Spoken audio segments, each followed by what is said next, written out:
This is Business and welcome back. In case you're joining us, you're watching Metropole Television. My name is Simba Elijah Charles Kiage. Let's get into the last part of our show where the global scale uncertainty surrounding the coronavirus pandemic has acted as a fast for all economies and business alike.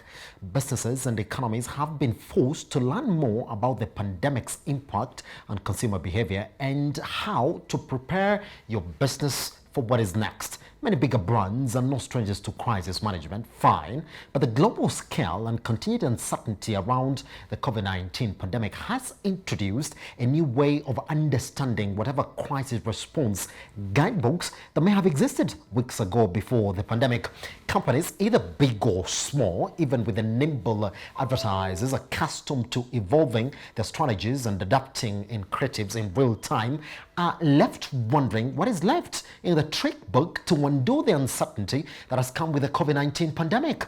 While the answer to that question will be different, many companies, either local or global, will have to face the reality of adapting their marketing and communication plans in unprecedented conditions as they look to still remain relevant. This morning, we speak maximizing on advertising and marketing during the pandemic, and we're joined by Celia Kadhambi, who is the CEO, ECAR Communications and board member, Association of Media Women in Kenya. Celia, good morning.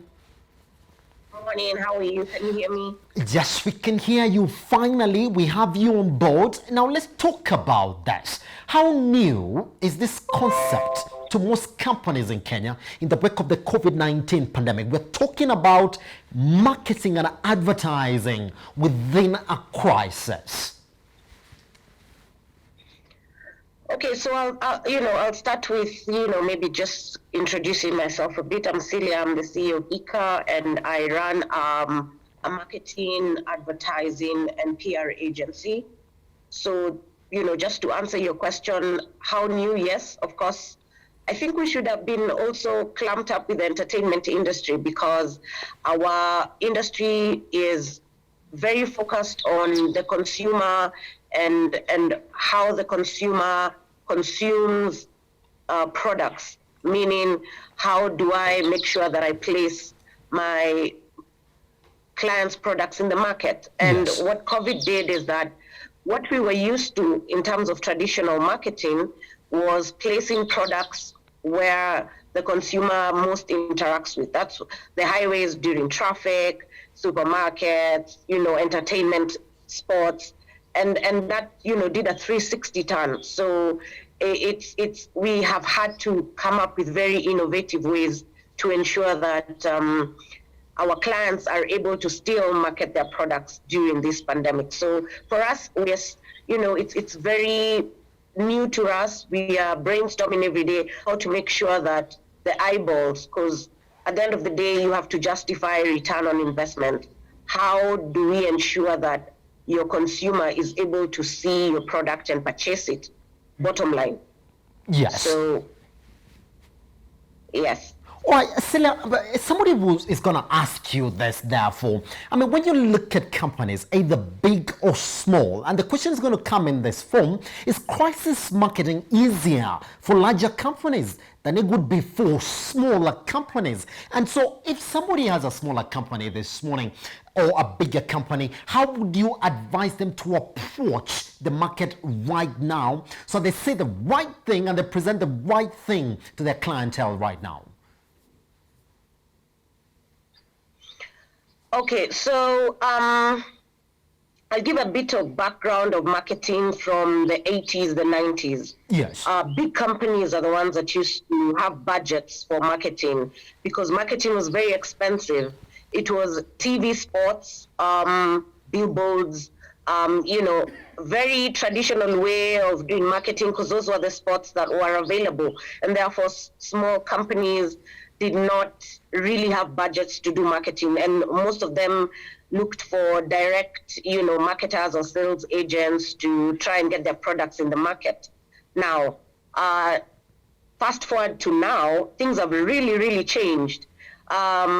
Traditional marketing in TV, I'm sure, I'm talking about TV station, and I know the rate card in the 90s compared to now has really gone down because there's something in marketing we call eyeballs. At the end of the day, we want to ensure that the people that you need to market to are able to see your product, like I said earlier. So where do we work in the life of your target audience? So where in the morning when they wake up, do they switch on their radio? Do they go to TV? Today, when people wake up, they go to WhatsApp, for example. So we are really shifting the language of marketing that it's accommodating both bigger and small industries. So you will notice that many of the people, now it's no longer, a lot of traditional marketing, it's more of digital marketing. And that's why you find a lot of influencers now being very popular. So back to your question of big or small companies, we are all rushing for the same space. And it's affordable for both big and small. Yes. The only difference is who do you want to reach and what it is that you're selling to the person that you want to reach. And so to crisis marketing, though there's no such terminology as crisis marketing, what has happened now is crisis communication. And, when you're trying to, the word crisis, quote unquote, is when something has gone wrong in your product, for example, or something is I don't know if you remember, sorry to refer to a particular brand, but there was a time, for example, G4S had an issue of their money always being stolen at the point of collecting money, then they were gone too soon, it became a fad about, that's what crisis marketing is. You're trying, or crisis communication, you're trying to change the perception of your product because it's been taken negatively by the consumer. And so crisis communication today is very, very critical for both big and small companies. Why? Because our consumers are in the digital space. Yes. In the digital space, you cannot control the content half the time. People post things today and say, I ate food at X restaurant and it gave me a bad stomach. And the next thing, everybody's saying, don't go to that restaurant because their food is bad. And so how we come in is how to ensure that people come back to your restaurant and we assure them that that was an isolated case and it's not for everybody who comes. And we still have to do this in the same space, the digital space. So for both big and small companies, we are all rushing for the same. Even now I'm having this meeting on Zoom. Traditionally, I would come to the studio. Yes. And so I'll not be surprised if in a year's time, Zoom becomes an advertising platform, for example, because I know, my consumers now are on the internet, their meetings are online, like I said, I work in the day of a consumer for both big and small. So the budgets now, there's no favorable person per se. Big or small organizations, we are all sort of cramming for the same platform. The difference is a little more budget for, say, influencers, for example. An influencer who has a big following, you're going to pay a little more. So Safaricom will use, the names in the market because they have 1 million followers, as opposed to a smaller company that doesn't have the equivalent budget. Yes. But I think the platform now is more fair, or so to speak, as compared to, the past. Yes. So both big and small companies have the same opportunity. Crisis marketing or crisis communication is what we are dealing with on a daily basis. Yes. Because, like I said, the digital platform, and I know even in terms of laws and policy, we're still struggling with how do we regulate what people talk online. And so for us, that's a crack there. How do we ensure our clients are being perceived as they want to be perceived and their products are being consumed by, their target audience? Sila, if I may cut in, which therefore takes me to the next question therefore, or which is pretty much a reference of whatever it is you're speaking this morning. So what do clients want to hear from you now? Because then what do they want to hear you tell them now during this crisis of the COVID-19 pandemic? What clients want to hear from me as Yes. a marketer Yes. is how to align yourself during the pandemic and give information that's relevant to your audience.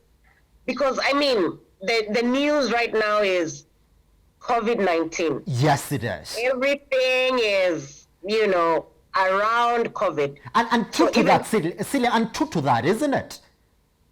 Yeah, true to that. Yes. So our clients want to hear how they restructure and align their marketing strategies to the pandemic. Yes. And so we've had a lot of conversations around twisting the traditional marketing way to more of CSR approach. I'll give an example. We have a client who's in the fast-moving consumer goods, and instead of doing the traditional, have your girls in a supermarket selling a product, because there's the issue of touching and, what we are told not to do on social media, TV, radio. So they say, okay, fine, how can our product help our audience? So we advise them how now to change the tact to being more sympathetic to their audience. We are telling them, now instead of putting a girl in a supermarket and you're selling something that can benefit people in a slum somewhere, do some sort of, CSR to your target audience, and in that also put your product out there. Yes. Without and still observing, this new normal, COVID. Now we are in a very sensitive time, and you need to be in your consumer's mind always. What are their worries? People now are jobless. People are not able to pay rent. People are wondering where the next meal will come from. So we are telling our clients, you need to put your mind in the mindset of the person who's consuming your product. That they need to know you care about what they need to eat. They need to hear you care about they don't have rent for tomorrow. So how do you align that and still ensure you're pushing your product and selling it? So that's a narrative now from marketers. We have really shifted the traditional way of how you're doing things. And even when you watch the advertisements or what that are going on TV, they're more aligned to even Safaricom, for example. Yes. It's more aligned to how are we thinking about our consumer. Now you can send 1,000 bob without charges. That is PR, it's marketing, it's advertising, it's all in one. We are telling them, you need to think about your consumer. You need to be sensitive of the situation. You need to be able to be the person who I think about when I wake up, but still consume your product because I'm aware that you're sensitive of my day-to-day. Yes. Yes, so those are the conversation. That's the conversation we're having with our clients right now. Everything is aligned to the situation right now. The situation right now. Celia, which therefore also, which makes me go to the next part therefore. And I mean, it's exactly what you're saying, that you have to pivot towards a solution, which has been seen by most analysts, and exactly what you're talking about this morning, and marketers as what can position a company properly within this pandemic. But how do you bend your marketing to solutions if your company is not essentially in a sector, in an industry that would demand pandemic-related solutions from your business? How do you bend your marketing?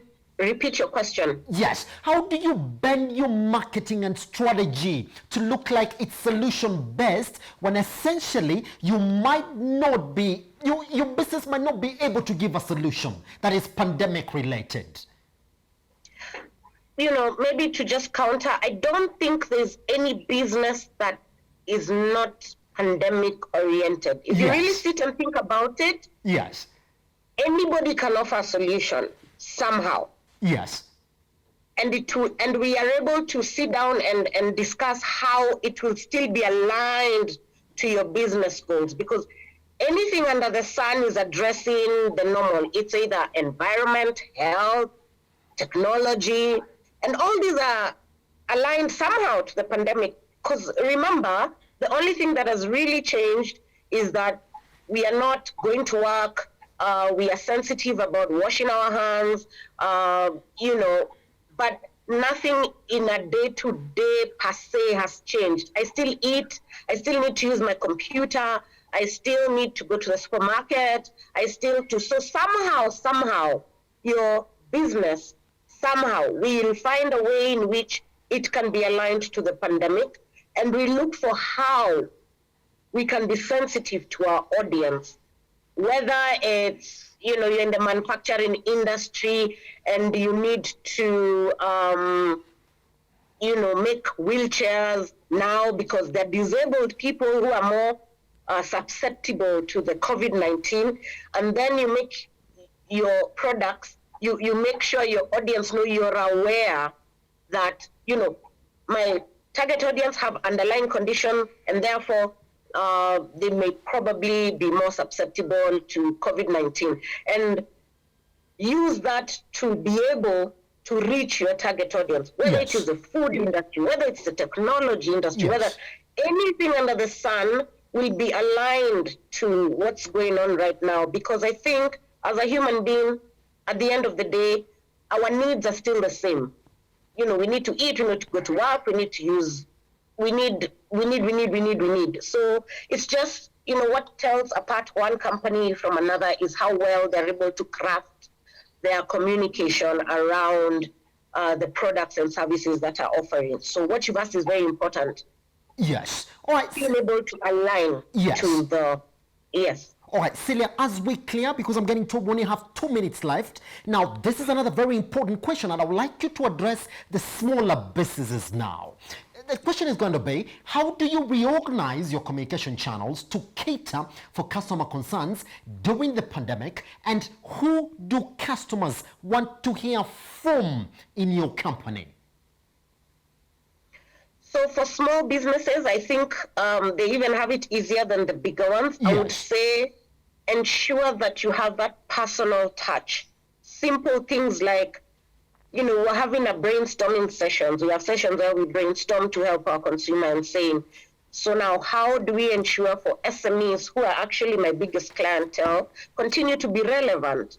And one of the small ways is get in touch with your clients individually. Carry out a survey. Ask them, what are your needs right now? These are the time companies also realigning their services a bit, because you can send out a simple survey, ask a client, before COVID-19, you were doing ABCD. Now you're not being able to do ABCD. Why do you think so? What do your clients, what are they looking for now? How can we help you as a marketing company? So that personal touch is very important for the clients, and it has to come from the client service team, marketing, or the ones who are able to communicate effectively with the clients directly. Find out what their needs are individually. Look at that breakdown, try and address those needs. Like I said, it's time now for SMEs to also realign what they're doing and give their consumers what they want. And again, they to answer who do they want to hear it from. In my team, you need a team of people who are able to communicate effectively, who people want to listen to. I'll give my own personal experience. I go to smaller hospitals because of the attention I'm given. Even a nurse telling me, wait, sit here, the doctor will come. Do you want anything to eat? When you go to a restaurant, I'm sure most people go back because of the service. So the same applies to marketing. Now, people right now want to have that personal touch. So for SMEs that say, think of yourself as, like you're in the hospitality industry and you're treating each and every client as important as the next, because right now people, need that personal touch. Give them a call, send a survey, find out what it is that they need to do, and have somebody from your, we have somebody from our team who has that, it's even a combination of a character issue where you have, the talent to speak and people want to listen to you. And then if I need to do a follow-up call, I do it tomorrow. So that personal touch for SMEs, because they probably have a smaller client base than the bigger, organizations, which, if KQ today, who would they start contacting and who would they not? because their client base is so big. But for the SMEs, I'm sure you have a database of clients that you've worked with. Yes. So, it's just that personal touch, and then restructuring depending on what you get feedback from your clients, their needs, and then have people who are able to communicate effectively and have that relationship with your clients. Pretty much. That's what I'd say. Celia, Yes. thank you very much for taking your time this morning to speak to Metropole Television. It will be quite invaluable. Thank you for having me. Right. I enjoyed the session. Okay. That's exactly how we come to the end of our conversation this morning. If you want to know exactly what Celia was talking about, you do know what to do. We are live across all those social media platforms. 2146 is your SMS line at Metropole TVKE. I am at Kiage Simba on YouTube, on Twitter. Let's get talking. And that's exactly how we close today.